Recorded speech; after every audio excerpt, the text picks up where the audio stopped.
Hey guys, so today I'm going to be doing a demonstration of how to draw this reference image here, which we're doing in class. You should already have your contour drawing done before you start your shading, and we're going to do this entire drawing just with a regular number 2 pencil.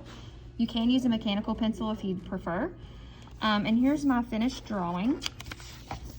It is a 4x6 drawing on 5x7 paper, so we have a little bit of a border here, and we'll trim this down before you take it home. So you'll notice that I have a full range of values. I have limited my detail to only the most important things. So you'll notice I'm not trying to get every single page line in here. I'm just picking out the ones that I think are most important. You want to make sure that you keep a gradual transition between your values, and that you have sharp edges where you're supposed to have sharp edges, and you have smooth, soft edges where you're supposed to have those. And don't get caught up on doing heavy outlines on anything. Really, the only thing that's going to appear as a line here should be seen in the books. So one thing we talked about in class was when you're shading, instead of using your pencil like this, if you move your hand towards the back of your pencil like this, it will cause you to use the side of your lead, and you can create a much smoother shading. Another way to do this is by shading in small circles, small concentric circles, instead of going like this and getting that liney look. If you go in small circles, it will eventually blend together, and you'll be able to create nice even values and nice even transitions between your values. Build your value up slowly. Don't rush and feel like you have to get this super dark value in right away. Work your way up to it, work in layers, and apply the value slowly. Build your way up. It's a lot easier to darken an area if it's too light than it is to try to lighten it by erasing. So what you're going to see next is me creating all the value that you see in this drawing. I already have my contour line drawing done. I'm going to start with the background, then I'll work on my apple, I'll do the books, and then finally I'll do the table that the books are sitting on. I'm going to try to do a voiceover for this video so that you guys can kind of hear me explaining my process, and hopefully this will be helpful. Thanks, guys.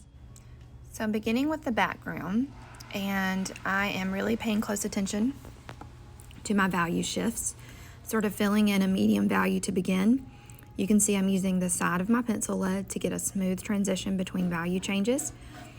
And you can see here the value lightens up a bit, and then I'll move over to the other side, darken that upper corner, and I'm careful as I'm shading the background not to interfere with my apple or books, so I'm careful to avoid those.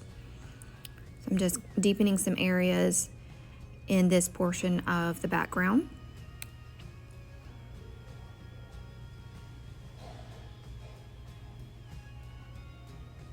I had to do a little erasing there. I had something called a ghost line show up, which is where I pressed too hard with my initial drawing.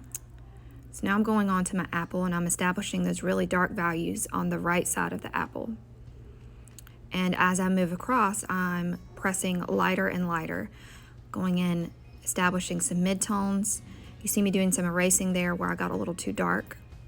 Doing some detail work on the stem. Really going in and smoothing things out, and then I just added the shadow underneath the apple there.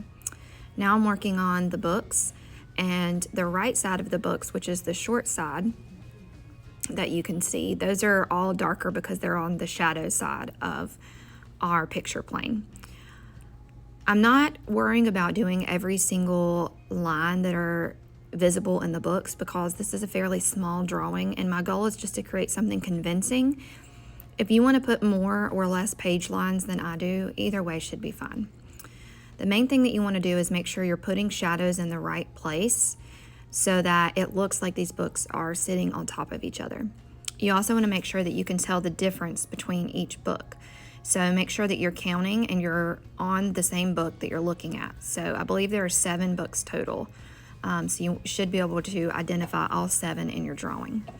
Now I'm moving on to the surface that the books are sitting on, and you'll see that I'm adding that shadow.